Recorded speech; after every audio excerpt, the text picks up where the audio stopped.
আজকের ভিডিওটা আমার জন্য অনেক অনেক স্পেশাল, কারণ সেদিন আমি নিজের প্রিয় মানুষটার জন্য একটা স্পেশাল জিনিস কিনতে গিয়েছিলাম। যদিও ভিডিওটা কিছুদিন আগেকার, তবুও পোস্ট করতে করতে একটু লেট হয়ে গেল। সেদিন ছিলাম প্রচণ্ড খুশি, একটা অদ্ভুত সাসপেন্স কাজ করছিল ভেতর ভেতর। যাই হোক, নিজের জন্য তো অনেকবার ফোন কিনেছি, আইফোনও কিনেছি, কিন্তু এই মানুষটার জন্য কখনো কেনা হয়নি। তবে কিনে দেওয়ার অনেক ইচ্ছা ছিল। যদিও জানো তো, আমি কয়েকদিন আগে এসেই এই স্পেসিফিক ফোনটার ডিটেলস থেকে শুরু করে দাম সব কিছু জেনে গেছিলাম। যে মানুষটা এতদিন ধরে ছোট থেকে আমাদের বায়না মিটিয়ে এসছে, আজকে সেই মানুষটার বায়নাটা মেটানোর পালা। হ্যাঁ, এই ফোনটা আমি আমার বাপিকে গিফট করেছি।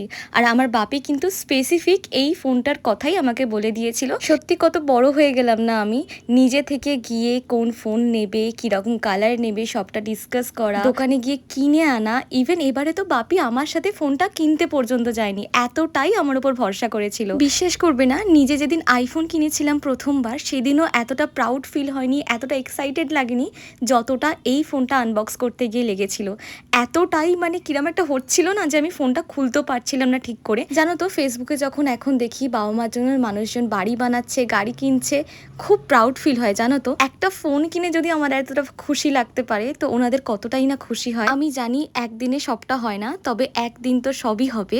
এই যে আমি কথা বলতে বলতে ফোনটা আনবক্স করে নিলাম। দেখো কি ফোন কিনেছি তো ডেফিনেটলি জানাবো তোমাদেরকে। আমি নিয়েছি ভিভো V70 FE এই ফোনটা। এই গিফটের তো কোনো দাম হয় না, তবে এখন গুগলে সবটাই অ্যাভেলেবেল, তোমরা এমনিই জানতে পেরে যাবে। আর দেখো, তখন বাজে 11:15। আমি এইসব কাণ্ড করতে করতে 11:15 বাজিয়ে দিয়েছি। আভনি মলে মোটামুটি সব দোকানই ক্লোজ হয়ে গেছিলো, শুধু আমরা 4 জন ছিলাম ক্রোমাতে। সিনেমা হলটা মনে হয় তখনও খোলা থাকে, PVRটা। আর এই দেখো অলরেডি লক হয়ে গেছে সব কিছু।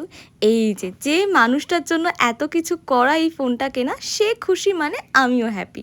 আজকের এই ভিডিওটা কেমন লাগেছে জানিও। দেখা হচ্ছে নেক্সট ব্লগে। Tata, by.